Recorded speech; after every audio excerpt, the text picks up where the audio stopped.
तो हमारा 5वां चैप्टर हो चुका है कंप्लीट। आज हमें करना है नया चैप्टर जैव प्रक्रम।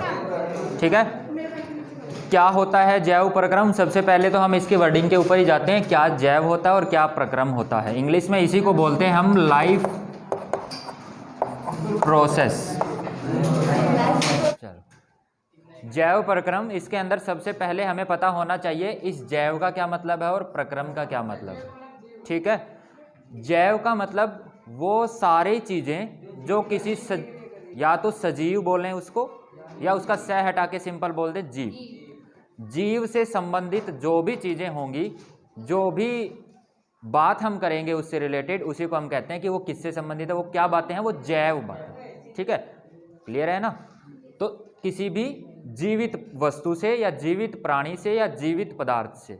ठीक है, अब ये जीवित क्या होता है? जीवित, इसका उल्टा क्या होगा?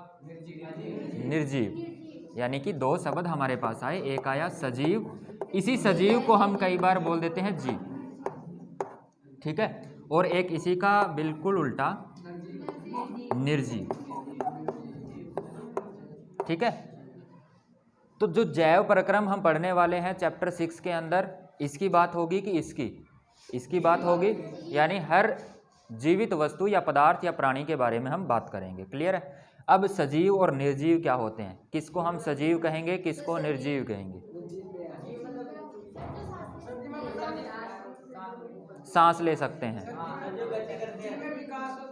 जिनमें विकास होता है, जिंदा है या नहीं, तो हम जो चेक करते हैं नॉर्मल, चाहे वो कभी स्कूल में गया हो, चाहे उसको कुछ जानकारी हो, चाहे ना हो, तो हम कैसे चेक करते हैं? तो अगर कोई सो रहा है ना, जैसे कि मान लो रास्ते में गए हैं और वो कुत्ता सो रहा है, ठीक है, तो अगर हमें उसको चेक करना है कि वो जिंदा है या नहीं, तो कैसे चेक करते हैं? कि उसको हिला के चेक करते हैं कि वो हिल रहा है कि नहीं, है ना? ऐसे ही हम हर एक का ऐसे ही चेक करते हैं कि उसके अंदर थोड़ी बहुत गति हो रही है या नहीं हो रही, ऐसे ही पता करते हैं नॉर्मल। डॉक्टर के पास जाते हैं तो डॉक्टर भी सबसे पहले हमारे शरीर के अंदर कोई ना कोई गति ज़रूर चेक करता है, तो वो ऐसे हाथ लगा के और हमारे नस के अंदर जो खून दौड़ रहा है उनको, उसकी गति को चेक करता है, वो गति कैसी है, ज़्यादा हो जाती है, कम हो जाती है, तो फिर से वो कह देता कोई ना कोई बीमारी बता देता है, और अगर ठीक ठाक चल रही है तो ठीक है, यानी बात किसकी हुई? किसी ना किसी के गति करने की। क्लियर है ना? अब कई बार ऐसा भी होता है कि हर बार गति करेंगे उसी से हम बोल देंगे कि ये सजीव है, इसके अंदर जान है। तो गति तो गाड़ियाँ भी करती हैं, फिर उनके अंदर होनी चाहिए जान। अब आप ये कह दोगे नहीं सर उनको तो हम चलाते हैं तब वो गति करती है। नहीं नहीं, ऐसा नहीं है, कुछ ऐसी भी है जो अपने आप भी चलती है। आजकल ऐसी गाड़ियाँ आ चुकी है जो ड्राइवरलेस है, जो बिना ड्राइवर के चलती है। क्या उनके अंदर जान है? क्या उनके अंदर जान तो होती है, बिना जान के तो वो चल ही नहीं पाती। क्लियर है? तो फिर ये क्या हुआ कि गति हम भी करते हैं, हम भी हिलते डुलते हैं, ये पंखा भी हिलता है, गाड़ियाँ भी चलती हैं, उनमें और हम में क्या डिफरेंस है? तो इसका एक और कारण है, वो ये कि पंखा और हमारे अंदर जो फ़र्क है ना, वो इसी चीज़ का, एक छोटी सी चीज़ का फ़र्क है, वो ये कोशिका। किस चीज़ का? कोशिका। इनके अंदर जीवित कोशिकाएं नहीं होती और हमारे अंदर होती है कोशिकाएं। क्लियर है ना? जो भी सजीव होगा उसके अंदर एक चीज़ ज़रूर होती है और वो है कोशिका। अब ये कोशिका क्या होती है, या फिर ये ऐसी क्या चीज़ है जो हमारे अंदर होती है जिस वजह से हम इतने अलग बन जाते हैं इन पंखा या फिर पत्थर या टेबल या कागज़, जो भी आप बोलो, उनसे अलग क्यों हो जाते हैं? तो इस कोशिका के अंदर एक खास गुण होता है, वो ये कि ये कोशिका दो भागों में टूटकर एक नई कोशिका, यानी एक कोशिका इधर बना दी इसने और एक इधर बना दी। किसी एक चीज़ होती है कोशिका, ठीक है, इंग्लिश में इसको बोलते हैं सेल। यही कोशिका जीवों को निर्जीव से अलग बनाती है। क्लियर है? और ये कोशिका के अंदर एक खास तरीके का गुण होता है, और वो ये कि ये कोशिका दो भागों में बंटकर दो एक जैसी कोशिकाएं बना सकती है। ठीक है ना? पहले ये एक थी, बंटी दो में। क्लियर है? इसी चीज़ को, एक कोशिका का दो कोशिकाओं में बंटना, इसी को हम नेक्स्ट वाले चैप्टर के अंदर पढ़ेंगे जब हम बात करेंगे जीवों के जनन के बारे में। ठीक है ना। एक ही कोशिका का दो एक जैसी कोशिकाओं में बंट जाना। क्लियर है। वो कैसे बंटती है, क्या चीज़ें होती हैं, वो सारा हम नेक्स्ट चैप्टर के अंदर बात करेंगे। क्लियर है। और यही मेन गुण है जो हमें पौधों को, इनको जीवित या जीव बनाता है। क्लियर है ना। अगर ये गुण हम में नहीं होता ना तो गति तो निर्जीव पदार्थ भी करते हैं, हवा भी चलती है। फिर आप कह दो कि सर सजीव है वो खाना भी खाते हैं, तो जो पेट्रोल की गाड़ी है, डीजल की गाड़ी है, उसके अंदर अगर आप पेट्रोल नहीं डालोगे तो वो भी नहीं चलेगी। ठीक है ना। क्योंकि वो भी, उनको भी कुछ मतलब कि चलने के लिए या गति करने के लिए कुछ ना कुछ ऊर्जा चाहिए, और हमें भी गति करने के लिए ऊर्जा चाहिए। हम ऊर्जा लेते हैं खाने से, वो लेते हैं पेट्रोल डीजल से, तो कोई ख़ास फ़र्क नहीं हुआ, कन्फ्यूज़न हो गई। ठीक है ना। तो सिंपल सी जो चीज़ है वो ये कि गाड़ी या निर्जीव कोई भी वस्तु, आपने एक पत्थर रख दिया, आप हज़ारों साल रखे रखो, उससे दो पत्थर नहीं बनेंगे। चाहे आप उसके कितना भी पानी दे दो, कितनी भी एनर्जी दे दो, नहीं होगा। ठीक है ना।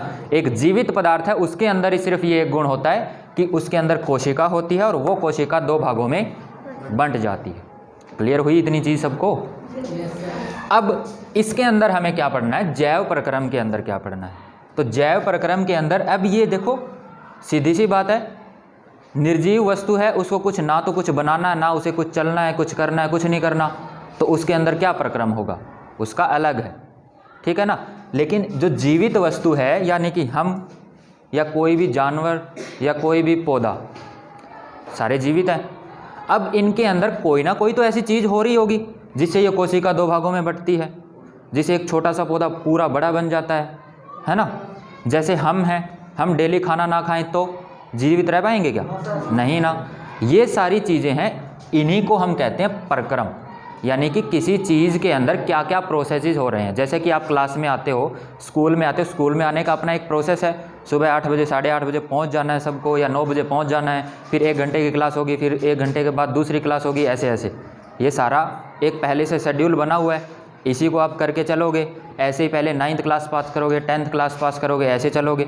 ये सारा इसी को हम कहते हैं कि ये आपका पढ़ाई का एक प्रक्रम है, प्रोसेस है ना। ऐसे ही हमारा जो जीव है, उसके अंदर जो कोशिका है, उसको भी काम वो करती है, तो उसको भी ऊर्जा चाहिए होगी। ऊर्जा के लिए उसे भी कहीं ना कहीं से कोई चीज़ लेनी पड़ेगी। कैसे लेगी वो, उसके लिए एक अलग प्रक्रम होगा, अलग प्रोसेस होगा। ठीक है। अब उसने खाना ले लिया, खाना लेने के बाद उसका वो कैसे उपयोग करेगी नई कोशिकाएं बनाने में, या फिर उसी कोशिका से काम कराने। जैसे मेरा ये हाथ हिल रहा है, तो मैंने खाना खाया होगा, वो खाना अंदर गया, फिर इस हाथ तक कैसे पहुंच गया, ठीक है ना, किसने पहुंचाया। तो कोई तो अंदर प्रक्रम, कोई ना कोई तो मशीनरी अंदर लगी होगी, है ना। वो यहाँ से जो मैंने मुंह से खाना खाया, पेट के अंदर गया, वहाँ से किसने इस हाथ तक पहुँचा दिया, इन उंगलियों तक पहुँचा दिया, या मेरे मुंह तक, आँखों तक, सब जगह पहुँचाना भी पड़ेगा। उसका कोई और प्रोसेस हो रहा होगा, वो कोई और प्रक्रम हो रहा होगा, है ना। ऐसे ही फिर सारा काम हो गया, उसके बाद आखिर में कुछ ना कुछ ऐसा भी बच जाता है जो काम के लिए नहीं होता, और हर काम में ये बचता ही है, जिसे हम क्या कहते हैं, अपशिष्ट पदार्थ। ठीक है। या जो हमारे यूज़ के लिए, हमारे लिए हानिकारक पदार्थ है। चलो, जो व्यर्थ के पदार्थ बन जाते हैं वो निकालने भी पड़ेंगे, उसके लिए कोई और अलग प्रक्रम होगा, अलग सिस्टम होगा। यानी कि सिंपल सी बात है, प्रक्रम का मतलब क्या है, तो कोई काम कैसे हो रहा है, उसी को हम कहते हैं प्रक्रम। ठीक है ना। जैसे कि मैं कह दूं, हम यहाँ पे क्या कर रहे हैं, पढ़ रहे हैं, कैसे पढ़ रहे हैं, ये अपना एक प्रक्रम है। क्लियर है। प्रोसेस है, इंग्लिश में इसे प्रोसेस बोलेंगे और हिंदी में प्रक्रम। क्लियर है। तो हमारे चैप्टर का नाम जैव प्रक्रम, तो इसके अंदर किसका प्रोसेस पढ़ेंगे, किसका प्रक्रम पढ़ेंगे, तो हमारे जिंदा रहने का, सिंपल सी भाषा में अगर हम कहें तो हमारे जिंदा रहने का प्रक्रम हम इस चैप्टर में पढ़ने वाले हैं। क्लियर है ना। अब आपको ये भी समझ में आ रहा होगा कि ये चैप्टर हमारे इस सिलेबस के अंदर क्यों है। हर चीज़ हम, मतलब कि इस पूरे चैप्टर के अंदर यही हम पढ़ने वाले हैं। सबसे पहले आपको पता है, काम करने के लिए हमें ऊर्जा चाहिए। ठीक है। कोई भी काम करो चाहे आप, उसके लिए जो चीज़ चाहिए है ना, उसी को हम बोलते हैं ऊर्जा। क्लियर है। चाहे इस डस्टर को यहाँ से उठा के और यहाँ तक लेके आना है, तो इसके लिए भी काम करना पड़ेगा कुछ। वो काम कौन करेगा, तो ऊर्जा करेगी। ठीक है। मेरे मतलब मुझे बोलना है, तो उसके लिए भी क्या चीज़ चाहिए होगी, ऊर्जा। ठीक है। यानी कि कोई भी, चाहे जीवित हो, निर्जीव हो, किसी से हमें काम करवाना है, तो उसके लिए हमें ऊर्जा चाहिए होगी। ठीक है। ऐसे ही अब अगर जैव प्रक्रम जीवित पदार्थों से हमें काम करवाना है तो उसके लिए भी हमें ऊर्जा चाहिए होगी। वो हम कैसे लेते हैं फिर वो ऊर्जा? खाना खा के, ठीक है, या भोजन के रूप में हम वो ऊर्जा लेते हैं। क्लियर है? अब वो ऊर्जा भोजन, सीधा मैंने भोजन खा लिया तो क्या ऊर्जा खाई या भोजन? भोजन खाया, ठीक है ना। अब उस भोजन से ऊर्जा निकालेगा कौन? तो कोई ना कोई अंदर सिस्टम लगाना पड़ेगा हमें, ठीक है ना। उसका एक अलग नाम हुआ। हमने जो खाना खाया अंदर, उसका एक अलग नाम हुआ। अब उस भोजन को जैसे ही हमने, जैसे मैं मेरा बता रहा हूँ यानी अपना बता रहा हूँ, वैसे पौधे भी करते हैं। उन्हें भी काम करने के लिए ऊर्जा चाहिए, वो भी ऊर्जा के लिए खाना ही खाएंगे। उनका खाना खाने का तरीका अलग, हमारा अलग, गाय भैंस जानवर उनका अलग, शेर चीता उनका अलग। लेकिन मेन जो चीज़ है वो क्या, कि उन्हें काम करने के लिए ऊर्जा चाहिए और ऊर्जा के लिए उन्हें खाना खाना ही पड़ेगा, ठीक है ना। अगर खाना नहीं खाएंगे तो फिर वो जीवित भी नहीं है। समझ गए ये चीज़? अब इसका एक नाम हम इसके अंदर पढ़ेंगे। क्लियर है? हम 4-5 प्रक्रम पढ़ेंगे जिंदा रहने के, ठीक है ना। पहला जो प्रक्रम है उसके अंदर हम ऊर्जा लेंगे। ऊर्जा लेके और हमारी कोशिकाओं के अंदर, यानी कि हमारे शरीर को काम करने के लिए जो ऊर्जा भोजन से कैसे मिलेगी, उस वाले प्रक्रम का नाम हम पढ़ेंगे पोषण, ठीक है। पोषण प्रक्रम होगा, उसके अंदर क्या होगा कि हम खाना खाएंगे, उससे ऊर्जा कैसे मिलेगी। क्लियर है? नेक्स्ट दूसरे पे जो आएगा कि हमने खाना खा लिया, ऊर्जा भी बन गई, लेकिन वो तो एक ही जगह बनी, उसको पूरी जगहों में, सारी जगह में भेजना भी तो होगा ना। उसके लिए कोई और प्रोसेस लगाना पड़ेगा, कोई और टेक्निक लगानी पड़ेगी। वो वाली टेक्निक कौन सी है? तो वो वाली टेक्निक है परिवहन, यानी कि एक जगह से दूसरी जगह तक जाना, उसको हम क्या कहते हैं? परिवहन ही तो कहते हैं, ट्रांसपोर्ट ही कहते हैं। ये वाला सिस्टम हम पढ़ेंगे कि ये कौन करता है, ठीक है। इसके बाद खाना बन गया, ऊर्जा भी बन गई, ट्रांसपोर्ट भी हो गया, यानी एक जगह से दूसरी जगह चले भी गया। जैसे मान लो यहाँ पे हमारे कहीं पे भी मान लो ऊर्जा बनी है, वहाँ से इस उंगली तक पहुँच गई, ऊर्जा भी पहुँच गई, पहुँचा भी दी, ठीक है। लेकिन अब वो प्रयोग कैसे होगी? जैसे कि हमने गाड़ी के अंदर पेट्रोल डाल दिया, ठीक है, पेट्रोल के अंदर ऊर्जा है, ठीक है ना। लेकिन वो प्रयोग कब होगी? जब वो इंजन के अंदर जाएगी और जाने के बाद जलेगी, ठीक है ना। जब तक वो जलेगी नहीं, यानी कि हम सलफ से उसको स्टार्ट नहीं करेंगे, तब तक वो ऊर्जा प्रयोग में नहीं आएगी। यही है ना। सेम हमारी कोशिकाओं के अंदर होता है, यानी कोशिकाओं के अंदर जाके वो ऊर्जा रुकी हुई है, लेकिन जब तक हम इस हाथ को ऐसे हिलाएंगे नहीं, तब तक वो कोशिकाओं के अंदर जो ऊर्जा है वो यूज़ नहीं होगी, प्रयोग नहीं होगी, ठीक है। और ऐसे हिलाने के लिए, उसको प्रयोग करने के लिए जो हमारी कोशिकाओं के अंदर उस स्लफ का काम करता है ना, जो गाड़ियों के अंदर स्टार्ट के लिए हम चाबी घुमाते हैं, यहाँ पे वो काम कौन करता है? तो जैसे ही हमने ऐसे हिलाया तो जो खाना था, जिसके अंदर जो ऊर्जा थी, वो किसके साथ मिलेगी? तो ऑक्सीजन के साथ मिलेगी, ठीक है ना। ऑक्सीजन और वो दोनों मिलेंगे और वहाँ से ऊर्जा निकलेगी, उससे हमारा हाथ हिलेगा। थोड़ी सी कॉम्प्लिकेटेड चीज़ हो रही है ये, ठीक है ना, लेकिन इतनी कॉम्प्लिकेटेड भी नहीं है कि आप समझ ना पाओ। सिंपल सी चीज़ है कि यहाँ पे जैसे कि गाड़ी को स्टार्ट करने के लिए चाबी चाहिए, वैसे ही यहाँ पे उस ऊर्जा को इस्तेमाल करने के लिए कोशिका को क्या चाहिए? ऑक्सीजन चाहिए, ठीक है ना। ऑक्सीजन के लिए वो क्या करेगा? फिर कोई और अलग सिस्टम लगाना पड़ेगा हमें, है ना। यानी हमारे अंदर ऑक्सीजन जानी चाहिए बार बार और वापस भी आनी चाहिए, ठीक है। उसके लिए जो प्रक्रम हमारे शरीर के अंदर या सारे जीवित पदार्थों के अंदर जो लगाया गया, उसे हमने कहा है श्वसन प्रक्रम, ठीक है। तो 3 प्रक्रम हमारे हो गए। सबसे पहले हमने पढ़ा पोषण प्रक्रम, उसके बाद हमने देखा परिवहन वाला, फिर आया श्वसन प्रक्रम। अब आखिर में एक और भी बच जाता है कि देखो, कहीं पे भी कोई भी कैसा भी काम करो, आखिर में कुछ ना कुछ गंदगी तो बच ही जाती है ना। अब उस गंदगी को बाहर भी निकालना तो पड़ेगा, अंदर रहेगा तो वो एक ही जगह इकट्ठा होता रहेगा, है ना। और उसके लिए बाहर निकालने के लिए एक और प्रक्रम बनाना पड़ेगा, और वो कौन सा है? उत्सर्जन प्रक्रम, ठीक है ना। तो ये 4 प्रक्रम हो गए हमारा। पहला पोषण, उसके बाद परिवहन, उसके बाद श्वसन, उसके बाद उत्सर्जन, ठीक है। बस 4 प्रक्रमों के हैं। चलो क्वेश्चन हमें लिखना है कि जैव प्रक्रम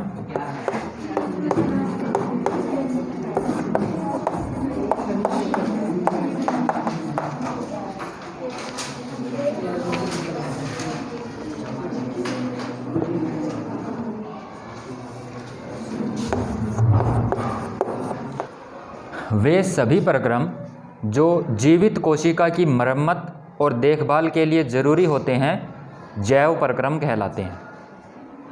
यही हमने अभी तक पढ़ा है। जैव प्रक्रम जैसे ही समझ में आया आपको, तो हम अब इसके अंदर जो जो प्रक्रम हमारी कोशिका के अंदर होंगे वही पढ़ने वाले हैं, उससे अलग कुछ नहीं पढ़ेंगे, ठीक है। अब इसके अंदर कौन कौन से जैव प्रक्रम होते हैं वो भी एक बार लिख लेते हैं हम, ठीक है। जीवित कोशिका के अनुरक्षण के लिए कौन कौन से प्रक्रम आवश्यक है? तो सबसे पहले तो हमें चाहिए ऊर्जा, ठीक है। चाहे वो किसी भी प्रकार की कोशिका हो, ये मत ध्यान रखना कि हमारे को अलग तरीके से चाहिए या पौधों को अलग तरीके से, नहीं। कोई भी जीवित कोशिका है उसको सबसे पहले अपना काम करने के लिए ऊर्जा चाहिए। क्या चाहिए? ऊर्जा। अब वो लेने के तरीके अलग अलग हो सकते हैं, ठीक है। कोई सीधा पानी और कार्बन डाइऑक्साइड लेगा और उससे ही ऊर्जा बना लेगा, ठीक है। कोई हमारे तरीके से रोटियां खाएगा और उससे ऊर्जा बनाएगा, ठीक है। कोई क्या करेगा, जो पौधे होते हैं उनको खाएगा और ऊर्जा बनाएगा, जैसे कि जानवर, गाय भैंस पौधे खाते हैं, ऊर्जा बनाते हैं। हम उन्हीं पौधों से प्राप्त कुछ पदार्थ खाते हैं, उनसे ऊर्जा बनाते हैं। ऐसे ही शेर, चीता है, वो किनको खाते हैं? वो और जीवित पदार्थों को खाते हैं और उनसे ऊर्जा बनाते हैं। लेकिन मेन क्या है, वो उनके भोजन अलग अलग है, ठीक है ना। आखिर में तो हम उनके पेट के अंदर जाके और आखिर में जो चीज़ बनती है कोशिका के लिए ज़रूरी, वो तो सिर्फ ऊर्जा ही है, ठीक है ना। पहला प्रक्रम मैं लिखता हूँ इसके अंदर, पोषण। अब पोषण क्या होता है, ठीक है। तो अब हम एक बार तो इनको चारों प्रक्रमों को एक साथ में एक ही क्वेश्चन में लिखवा रहा हूँ, ठीक है। फिर हर एक प्रक्रम को हम डिटेल में भी पढ़ेंगे। तो जब हम डिटेल में पढ़ें तो आपको ये चीज़ ध्यान में रखनी है कि जब पोषण पढ़े तो हम किसके बारे में बात करेंगे हमेशा? खाना कैसे खाते हैं या कौन सा खाना कैसे बनता है, बस उसके बारे में। क्लियर है सबको?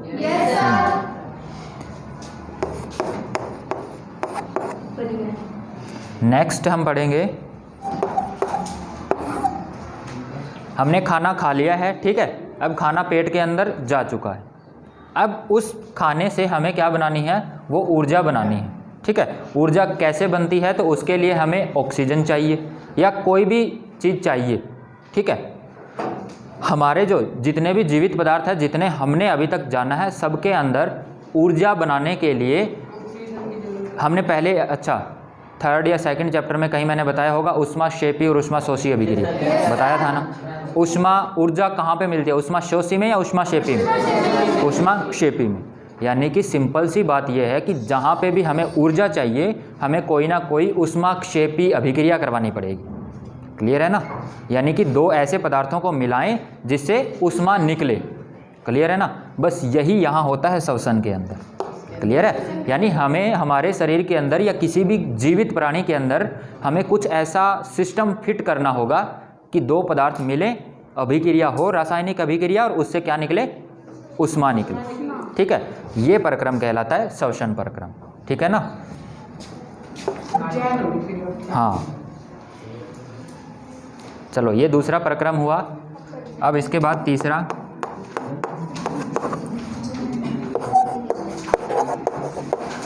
परिवहन है वो भोजन से प्राप्त ऊर्जा को सजीवों के विभिन्न अंगों तक भेजने का प्रक्रम।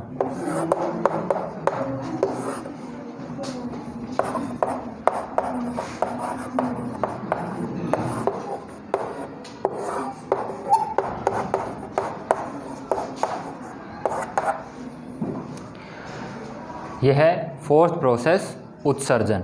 सजीवों में जैविक क्रियाओं के दौरान निर्मित अपशिष्ट पदार्थों को बाहर निकालने का प्रक्रम उत्सर्जन है। क्लियर है? पोषण। ठीक है, इंग्लिश में इसी को बोलते हैं न्यूट्रिशन। ठीक है, अब ये पोषण थोड़ा सा तो आपको आइडिया हो ही चुका है कि भोजन कैसे तो बनाएंगे और कैसे उसको हम अंदर लेके जाएंगे। बस इसी को, ये कैसे होगा वो सारा का सारा प्रोसेस इस पोषण के अंदर आएगा। क्लियर है? अब दो तरीके मेन हैं सजीवों के पोषण लेने के या भोजन लेने के। दो तरीके अलग अलग या मेन कौन कौन से हैं चुके हैं इस पूरे चैप्टर के अंदर। हमें वही प्रक्रम कैसे हो रहे हैं पूरे डिटेल में उनको डिस्कस करना है। ठीक है, जैव प्रक्रम क्या है वो अभी हमने जान लिया है कि किसी भी जीवित पदार्थ, जीवित वस्तु या जीवित प्राणी, या सिंपल एक ही भाषा में एक ही वर्ड में उसको बोले तो सजीव। ठीक है। सजीव को और सजीव निर्जीव से अलग क्यों है, तो एक ही वजह से वो अलग है, वो है कोशिका, ठीक है। तो अब उस कोशिका की उसे देखभाल भी करनी है, मरम्मत भी करनी है, ठीक है ना। उस कोशिका की देखभाल और मरम्मत करने के लिए उसे क्या क्या चीज़ें ज़रूरत पड़ती है, उन्हीं को हम बोलते हैं जैव परक्रम। क्लियर है ना। या सिंपल यूँ कहें कि जीवित पदार्थों को अपना जिंदा रहने के लिए, जैसे ये लेके आया था अभी, जीवित पदार्थों को अपने जिंदा रहने के लिए जिन जिन चीज़ों की जो जो जुगाड़ लगाने पड़ते हैं ना, उन सभी जुगाड़ों को हम कहते हैं जैव परक्रम, ठीक है। अब उन जैव परक्रम में से पहला जो जैव परक्रम है वो है पोषण, ठीक है। पोषण आपको पता है, जीवित वस्तु या सजीव कैसे अपना खाना लेते हैं उसे ही हम कहते हैं पोषण, ठीक है। अब ये खाना दो तरीके से, एक खाना यानी दो तरीके से लेगा तो इसका मतलब पोषण भी कितने तरीके का हो गया, दो तरीके का। क्लियर है।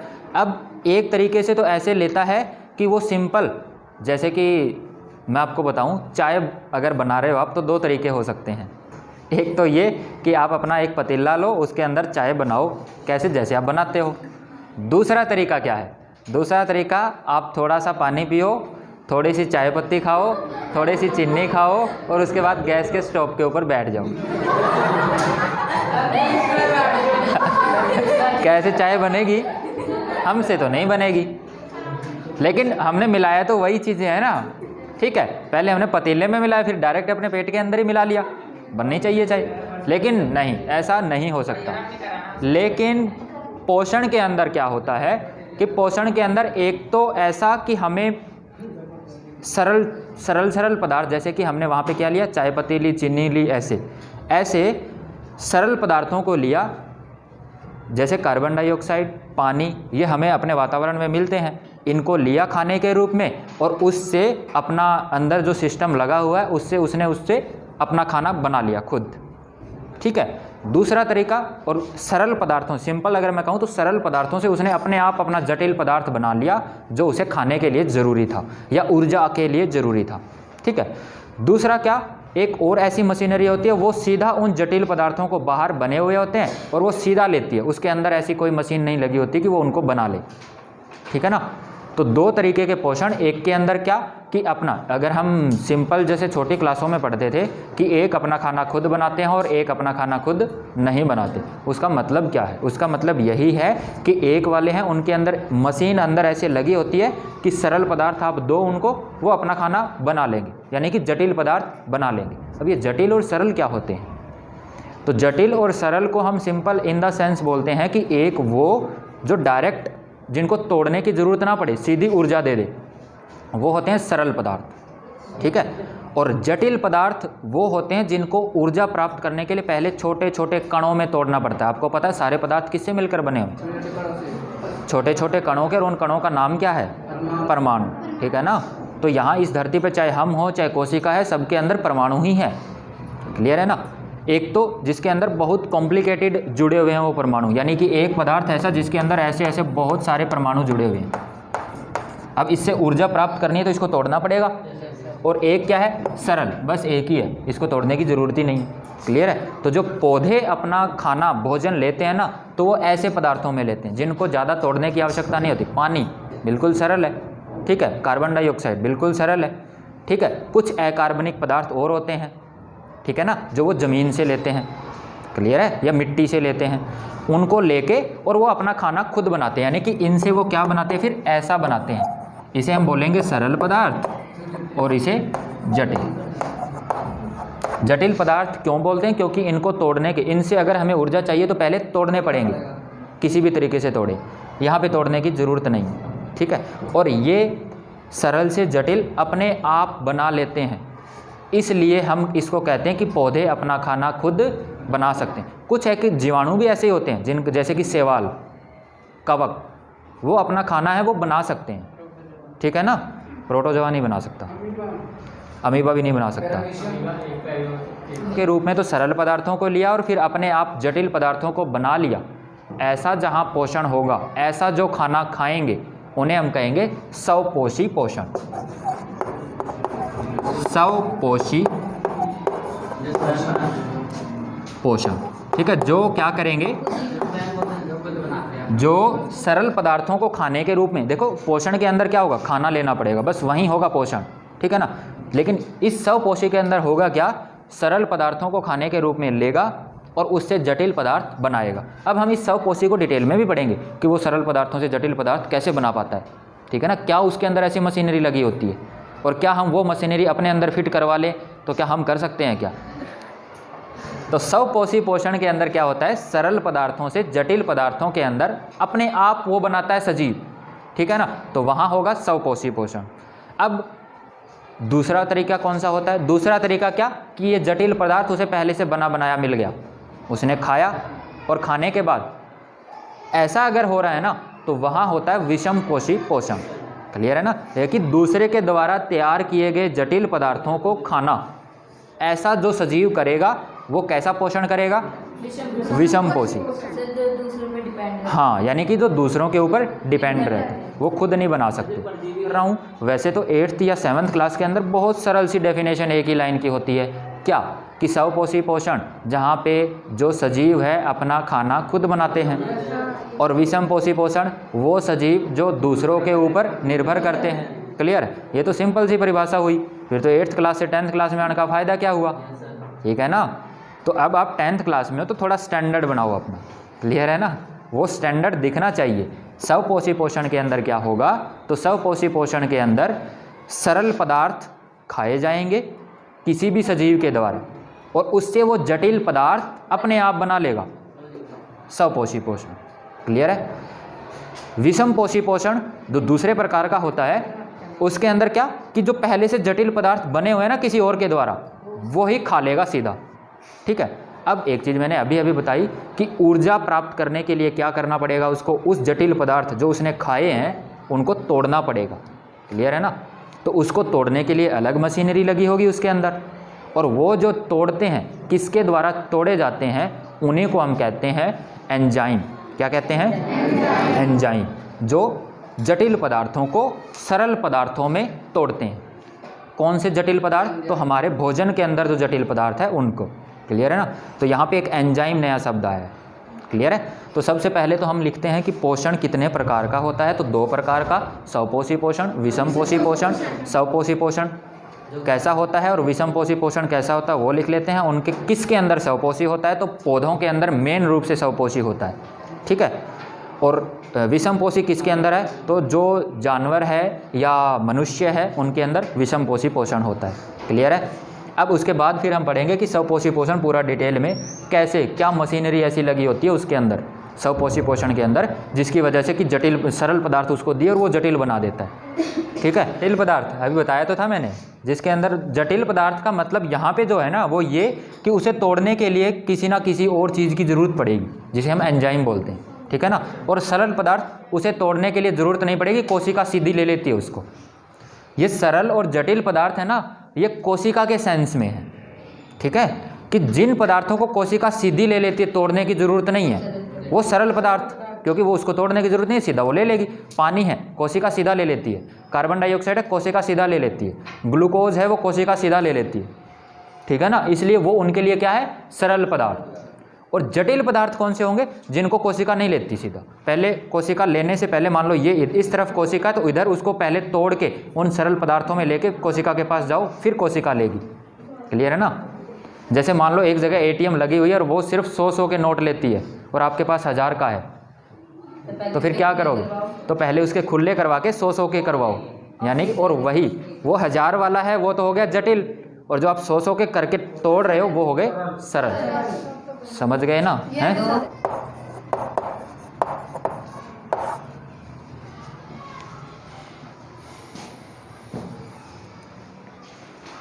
ये हो गया स्वपोषी पोषण और विषमपोषी पोषण। आज हम करते हैं यहीं तक।